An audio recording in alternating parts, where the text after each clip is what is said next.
اعوذ باللہ من الشیطان الرجیم بسم اللہ الرحمن الرحیم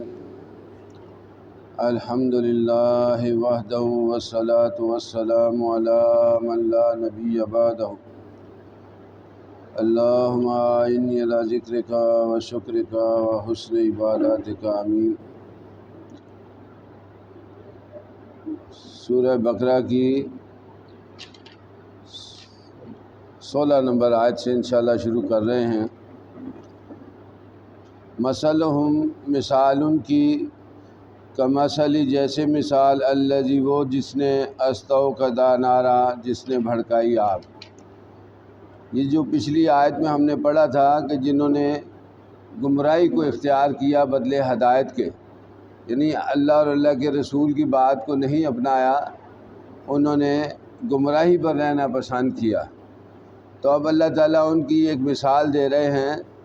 کہ جیسے ایک شخص نے آگ جلائی، کہ جس وقت آپ کوئی دیا جلاتے ہیں سب طرف اندھیرا ہو، تو جب آپ دیا جلاتے ہیں تو کیا ہوتا ہے؟ روشنی، ارد گرد روشنی پھیل جاتی ہے۔ تو بات بتائی جا رہی کہ آپ صلی اللہ علیہ وسلم چراغ کی مانند آئے، جس وقت انہوں نے اللہ اور اللہ کے رسول کے احکامات لوگوں تک پہنچائے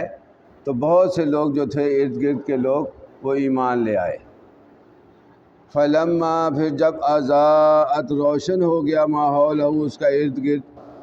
جس وقت آپ صلی اللہ علیہ وسلم نے اللہ کے احکامات سنائے لوگوں کو تو لوگوں نے بہت سارے لوگ جو ہیں وہ ایمان لے آئے۔ تو کچھ لوگ جو تھے، مسعود رضی اللہ تعالیٰ بیان فرماتے ہیں اس آیت کے بارے میں کہ جسے نبی کریم صلی اللہ علیہ وسلم نے مدینہ کی طرف ہجرت کی تو بہت سارے لوگ جو تھے وہ ایمان لے آئے، لیکن ان میں سے کچھ لوگ جو تھے انہوں نے اللہ تعالیٰ کی بات کو سمجھا، حلال حرام کو سنا، آپ صلی اللہ علیہ وسلم نے حرام جو حرام والی چیزیں تھیں ان کو واضح کیا، اس کے بعد انہوں نے اس کو چھوڑ کر کفر کو اختیار کر لیا۔ تو اب یہاں پر اسی کی بات یہاں بتائی جا رہی۔ فلما پھر جب اضاءت روشن ہو گیا ماحول اس کا ارد گرد، ذہب اللہ تو چھین لیا اللہ نے بنورہم ان کی روشنی، وترکہم اور چھوڑ دیا انہیں پھر ظلمات اندھیروں میں لا یبصرون اب یہ دیکھ نہیں سکتے۔ کیا وہ لوگ ارد گرد تو روشن ہو گیا، یعنی صحابہ کرام رضی اللہ عنہ تو ایمان لے آئے، اب جن لوگوں نے اللہ کے رسول کی بات کو حلال نہیں جانا، اس کو اپنے لیے اسوہ حسنہ نہیں سمجھا، تو اللہ نے کیا کیا؟ چھین لی اللہ نے ان کی روشنی، یعنی کہ جو انسان کو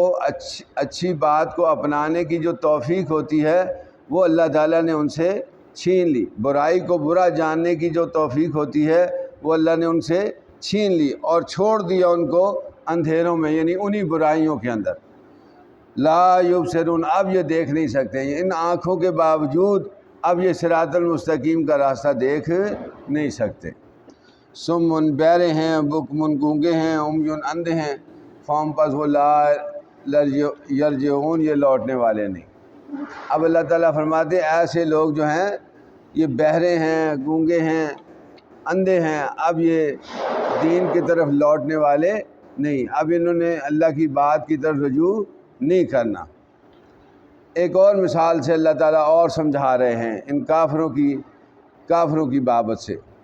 او کصیب یا جیسے زوردار بارش من السماء آسمان سے، فی ہے اس میں ظلمات اندھیرے ہیں، ورعد اور گرج ہے، وبرق اور بجلی ہے۔ جب آپ دیکھتے ہیں کہ بعض اوقات دن کے 12 بجے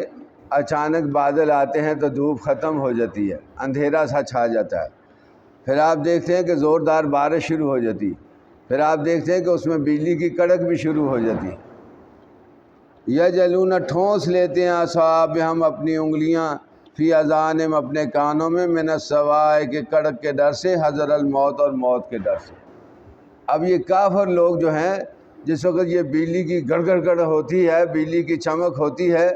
تو اتنی بازوں کا زور سے ہوتی ہے کہ یہ کافر لوگ اپنے کانوں میں انگلیاں دے لیتے ہیں کہ آج اللہ تعالیٰ بہت ناراض ہیں، انگلیاں ٹھونس لیتے ہیں اپنے کانوں میں، کس کے ڈر سے؟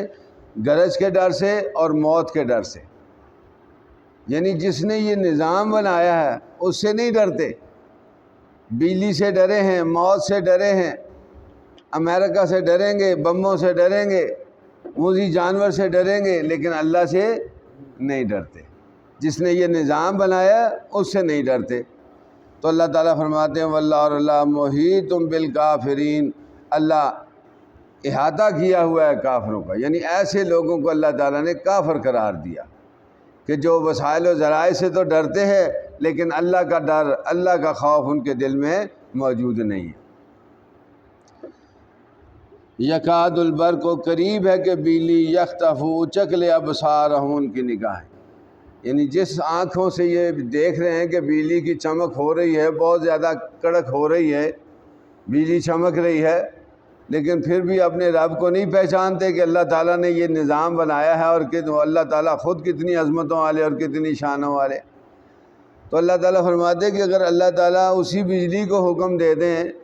کہ ان کی آنکھیں جو ایمان نہیں لا رہے ان کی آنکھوں کو بے نور کر دو، یعنی ان کی آنکھوں پر بجلی پڑے اور چمک ختم ہو جائے، آنکھوں کی بینائی ختم ہو جائے، تو قریب ہے کہ اچک لے تمہاری آنکھیں، کلما جب بھی اضاء لہم چمکتی ہیں ان پر، مشو تو چل لیتے ہیں فی اس میں۔ اب ان کی یہ حالت ہے کہ جس وقت یہ روشنی دیکھتے ہیں نا تو اس میں تھوڑا چل لیتے ہیں، یعنی جس وقت دین کے اندر آپ دیکھتے ہیں بھئی خوب فائدہ نظر آ رہا ہے تو پھر یہ دین کو اپنا لیتے ہیں۔ وَإِذَا أَظْلَمَ عَلَيْهِمْ، اور جب اندھیرا ہوتا ہے ان پر، جس وقت اللہ تعالیٰ آزمائش لیتے ہیں،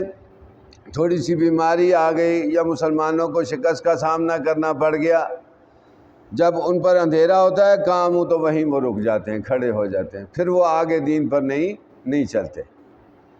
اللہ تعالیٰ پر فرماتے ہیں وَلَوْ اگر شاء اللہ، اگر اللہ چاہتا لَذَهَبَ تو چھین لیتا بِسَمْعِهِمْ ان کی سنوائی، وَأَبْصَارِهِمْ اور ان کی آنکھیں، یعنی ایسی حرکتیں کرنے والے لوگ بتایا جا رہا ہے کہ اگر اللہ چاہیں تو اللہ تعالیٰ ان کی سننے کی طاقت کو بھی چھین سکتے ہیں اور ان کی آنکھوں کو بھی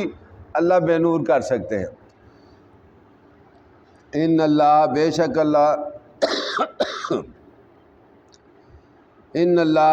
اللہ علی کل شیء قدیر، اللہ ہر چیز پر قدرت رکھتے ہیں، اللہ کے لیے کوئی بھی کام مشکل نہیں ہے، ہر چیز پر اللہ قادر ہے۔ جو اللہ تعالیٰ آنکھیں دے سکتے ہیں وہ اللہ تعالیٰ لے بھی سکتے ہیں، جو اللہ سننے کی طاقت دے سکتے ہیں وہ اللہ تعالیٰ سننے کی طاقت لے بھی سکتے ہیں۔ کہ آپ اور مجھے یہ دیکھنا ہے کہ اللہ تعالیٰ ہمیں موقع دے رہے ہیں اور ہم اللہ اور اللہ کے رسول کی بات کو سمجھیں اور صراط المستقیم کو اختیار کریں، کیونکہ نبی کریم صلی اللہ علیہ وسلم ہمارے لیے اسوہ حسنہ ہیں، اللہ نے ایک نمونہ بنا کر بھیجا ہے کہ اگر آپ اور میں ایمان والے ہیں تو ہم نے کس کی پیروی کرنی ہے؟ آپ صلی اللہ علیہ وسلم کی۔ وآخر دعوانا ان الحمد للہ رب العالمین۔